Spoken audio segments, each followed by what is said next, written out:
Hello, welcome to this new video. A few weeks ago, I got an email from Tap with Us. They wanted me to try their product and to review it for you. And I was like, what? What is it again? And then I opened the website and then I started browsing their website and watching videos. And then I watched this video with the creator. I think it's the creator of the whole thing. He was tapping and then typing on the iPad with just his hands and the little strap on his fingers, and I was like, huh? What? Like, what?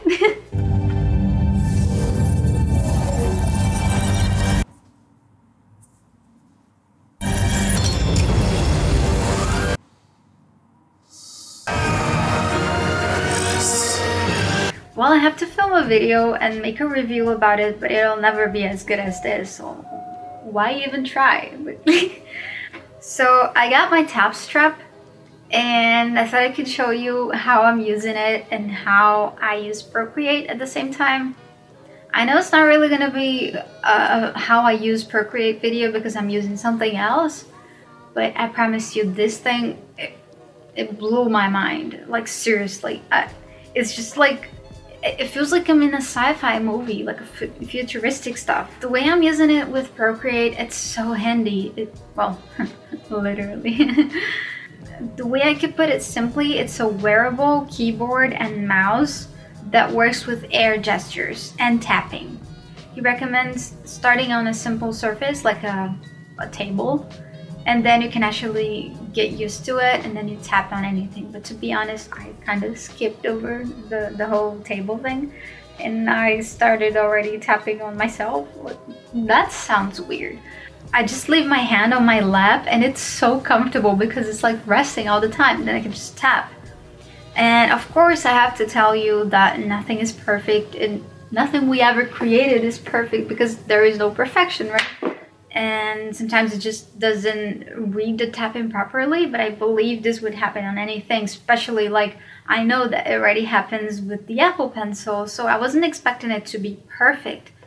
And because I wasn't expecting it to be anything perfect, it really surprised me how well it works and how fun it is.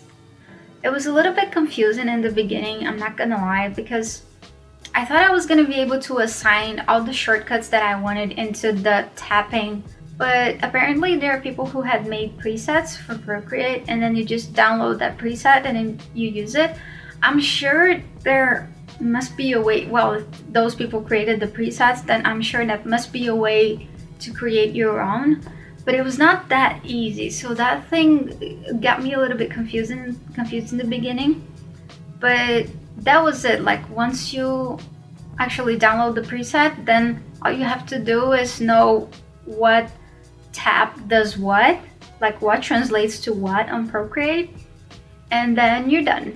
And then you just like get used to actually tapping on the table and not clicking on Procreate. Well, the other thing that annoys me is that I now have one more thing to keep charging and to keep checking on the batteries. Then again, those were my choices and it's convenient and that's the price you have to pay, right? Okay, enough rambling. Let's see what all of this actually means when it comes down to digital painting. In the first few times I was trying the tap strap, I kept checking what each tap does. For example, tapping with my index finger alone will bring up the brush tool if I press once, and if it's already selected, it'll pop up the brush menu. My middle finger does the same thing with the eraser tool / eraser menu. My ring finger opens the layer panel, and the pinky alternates between my current selected color and my last color choice up there on the corner. Tapping with my thumb opens up the color menu where I can choose any color or swatch that I want. There are also double taps that allow me to change my brush sizes, for example. Tapping with 4 fingers will switch to full screen mode, and with 5 fingers we'll get the little pop-up menu on the center of my canvas. As you can imagine, it takes a little bit of practice, but once you're used to the shortcuts, it gets pretty smooth and pretty fast. Just like learning to use Procreate itself, there's gonna be a lot of tapping the wrong things and messing up your painting from time to time, but that's part of the process, right?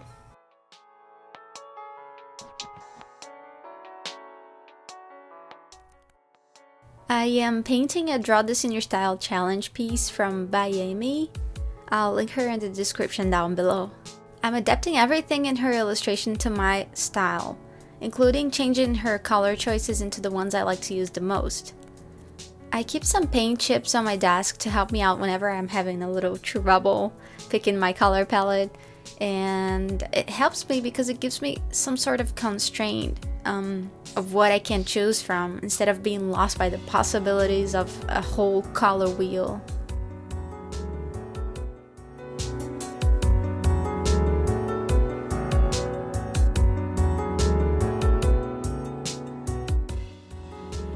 Once I'm done with my color test, I begin the actual painting process, laying down my base colors. I'm using a colored pencil brush to give it a little texture.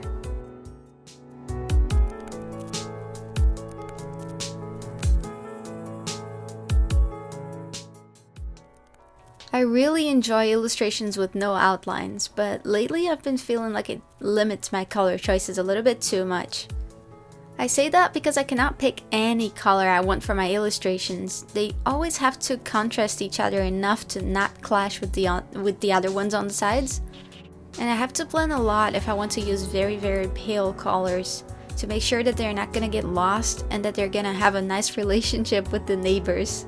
For those reasons, I might explore using outlines in some paintings just to be a little bit more playful and have some other kind of problems.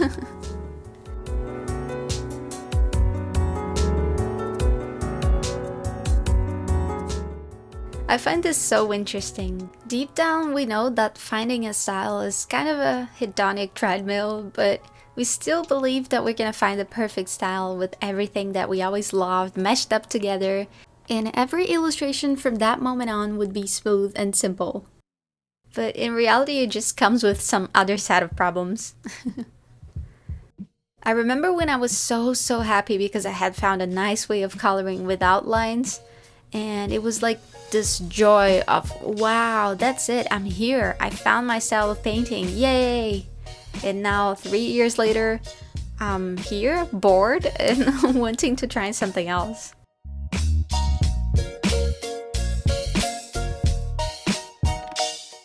I find it so confusing to be in this trying to find my style area. I see illustrations from other artists with outlines and I love them so much. Then, of course, I feel inspired and I want to try it in my own art, have outlines again and all that.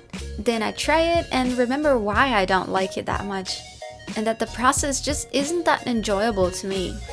I don't like the contrast that black lines bring, and I can't always find the perfect color to match the lines on the separate areas of my piece if I'm using colored pencils, for example, or colored lines in general.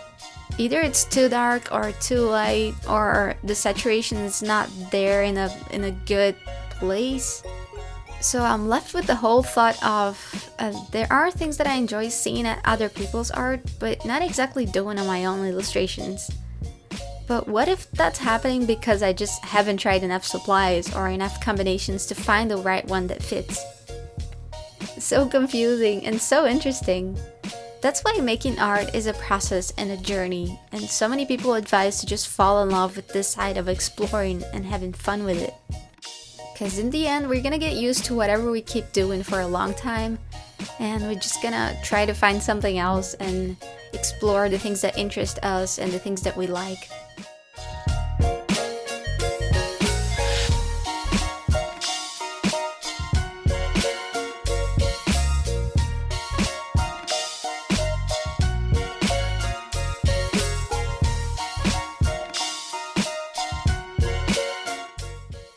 I think these Draw This in Your Style challenges are a lovely way of discovering new things to explore in your art, because you're faced with so many boundaries to guide you, but still the comfort of adapting to the way you usually do things. It's like merging two worlds together, so beautiful. I had lots of fun translating this cute character to my own little person, and I hope you enjoyed watching it.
And that's it for today's video. I guess I'll see you on the next one then. And thank you so much for watching. Bye!